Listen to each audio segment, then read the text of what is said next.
अस्सलाम वालेकुम। आज मैं आपको सिखाऊंगी पालक गोश्त। पालक गोश्त के लिए मैंने लिए है 1 किलो पालक। पालक जो है आपको अच्छी तरीके से वॉश करके फिर कट कर लें, बारीक कट करके। फिर उसके बाद दोबारा आप छलनी में डाल के अच्छी तरीके से दोबारा वॉश कर लें। 2 से 3 बार इसको वॉश किया करें, क्योंकि इसमें काफी मिट्टी होती है, फिर वरना खाना खराब हो जाता है।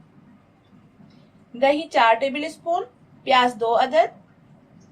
मैं मटन ले रही हूँ। मटन जो है वो आधा किलो के करीब है और मैं मटन ले रही हूँ। आपकी मर्जी है, आप चिकन लें। अगर चिकन लेंगे तो फिर उसको गलाने का टाइम कम पड़ता है, लेकिन ये मटन है तो इसमें थोड़ा पकाने के लिए टाइम लगेगा। मटन आधा किलो। 2 से 3 टमाटर मैंने कट कर लिए हैं। नमक मैंने आधा चम्मच लिया है। हल्दी 1 चम्मच। लाल मिर्चें 1 चम्मच। धनिया पाउडर 1 चम्मच। ये सारे मसाले जो है, कोई भी आप गोश्त तैयार करें, आलू गोश्त, दाल गोश्त, ये सब इसमें यही ऐड होते हैं। तो आप इसको याद रखने के लिए मैंने इसको एक साथ रखा है, ताकि कोई नया हो तो वो आसानी से उसको पिक कर सके। अदरक लहसुन का पेस्ट 1 चम्मच। जीरा जो है आधा चम्मच और काली मिर्चें आधा चम्मच। ये मैं आखिर में इसको पीस के ऐड करूंगी। और ये है कसूरी मेथी, ये भी एंड में जाएगा। हरी मिर्चें 3 अदद। और ये मेथी जो है ये मैं फ्रेश लेके आई हूँ, ये छोटी मेथी होती है। और ये मैंने इसकी 2 से 3 गड्डियां हैं, ये बारीक बारीक कट करेंगे, ये भी आखिर में ही ऐड होंगी। बिस्मिल्लाहिर्रहमानिर्रहीम। आप इसमें 1/4 कप ऑयल या जितना आप ऐड करना चाहें।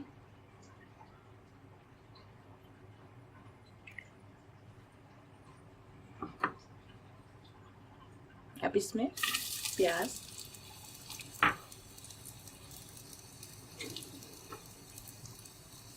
मैं ये वाली हांडी यूज कर रही हूँ, आपकी मर्जी है, आप जो आपके पास मौजूद हो आप उसको इस्तेमाल करें। इसमें जरा सा पालक को भूनना पड़ता है, तो इससे इसकी अच्छी खुशबू भी आती है पालक में। अगर जब ये हांडी में पकता है तो उसका टेस्ट ही अलग आ जाता है। अगर आप कभी ट्राई करें तो आपको अंदाजा होगा कि इसका टेस्ट कितना अलग होता है बनिस्बत दूसरी हमारी जो पतीलियों में खाना हम बनाते हैं।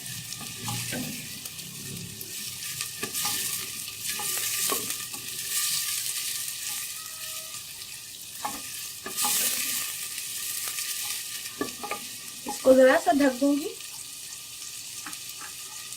ये ढक के इसमें फौरन आंच लग जाती है, इसलिए मैं इसको ढक के थोड़ा पकाती हूँ।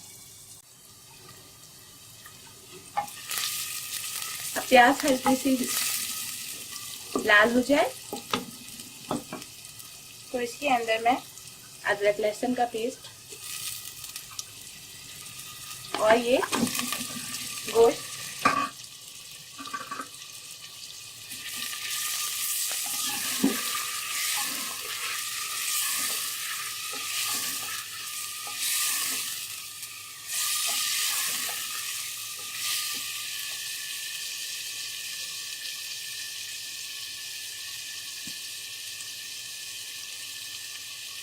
दही डाल दूंगी।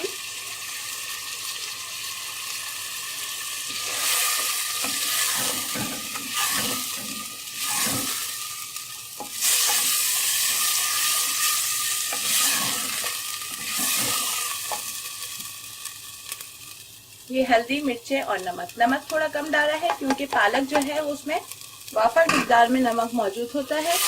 अगर आप इसमें नमक ज्यादा डालेंगे तो फिर वो पालक की वजह से बहुत ज्यादा सॉल्टी हो जाएगा, इसलिए मैं इसमें गोश्त में थोड़ा नमक कम डालती हूँ।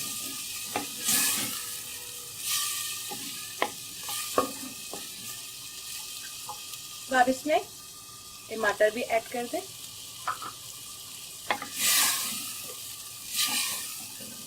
गरम मसाला इसमें मैंने कुछ भी ऐड नहीं किया। गरम मसाले में मैं जीरा और काली मिर्चें जो हैं वो मैं आखिर में भूनते वक्त उसमें डालूंगी। उसकी बहुत अच्छी स्मेल आती है, खुशबू आती है, टेस्ट भी बहुत अच्छा आ जाता है। और मैं थोड़ा सा इसमें पानी ऐड करके इसको गलने को रख दूंगी।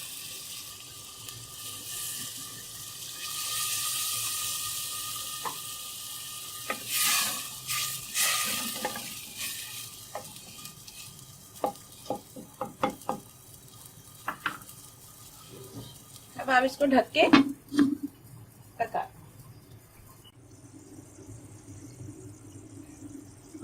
अब आधा घंटा हो गया है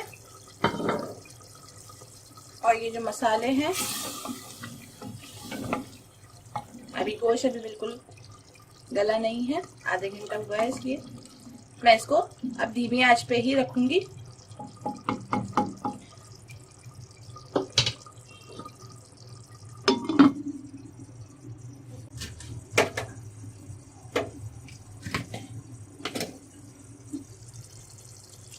अब ये जो सालन है तकरीबन मुझे 45 मिनट्स हो गए हैं और ये मसाला खूब अच्छी तरीके से भुन गया है।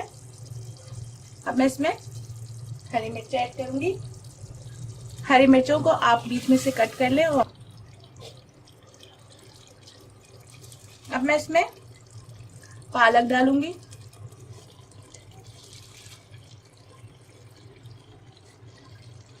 ये बहुत ज्यादा लगती है लेकिन जब बन जाती है तो बहुत कम हो जाएगी।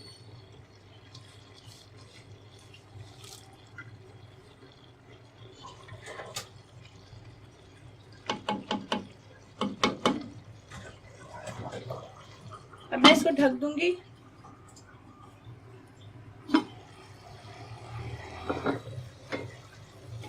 अब मैं इसको सालन के साथ मिक्स करूंगी ताकि ये गोश्त के साथ पक जाए।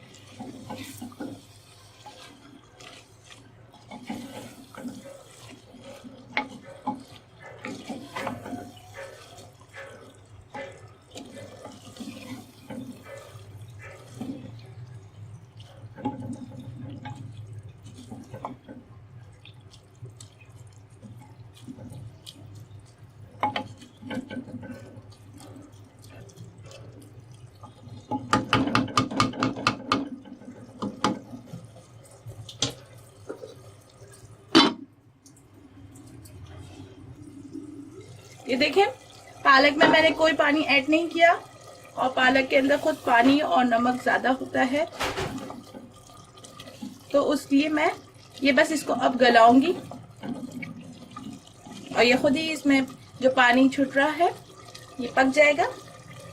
तो मैं अभी इसके अंदर मैं मेथी, ये जो मैं लाई थी, इसको मैंने 3 से 4 दफा धोया है खूब अच्छी तरीके से। इसमें मिट्टी बहुत होती है, इसको खूब अच्छी तरीके से धो के फिर आप इसको छान के फिर इसको कट करिएगा।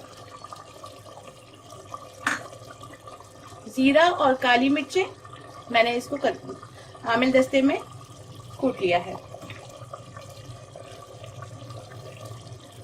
थोड़ी सी मैं इसमें कसूरी मेथी भी ऐड करती हूँ, बहुत अच्छी इसकी खुशबू आती है।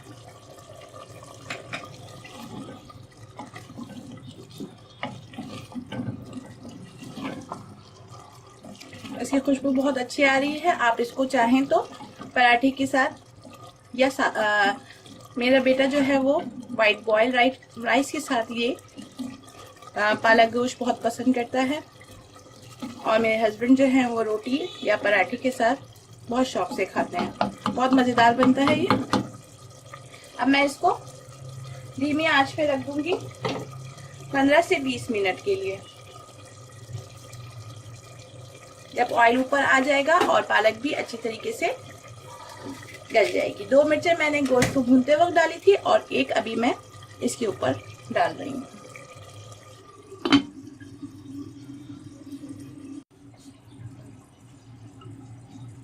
अब 15 मिनट हो गए, धीमी आंच पे रखा हुआ था मैंने। देखें अब ऑयल ऊपर आ गया है और ये पालक गोश्त तैयार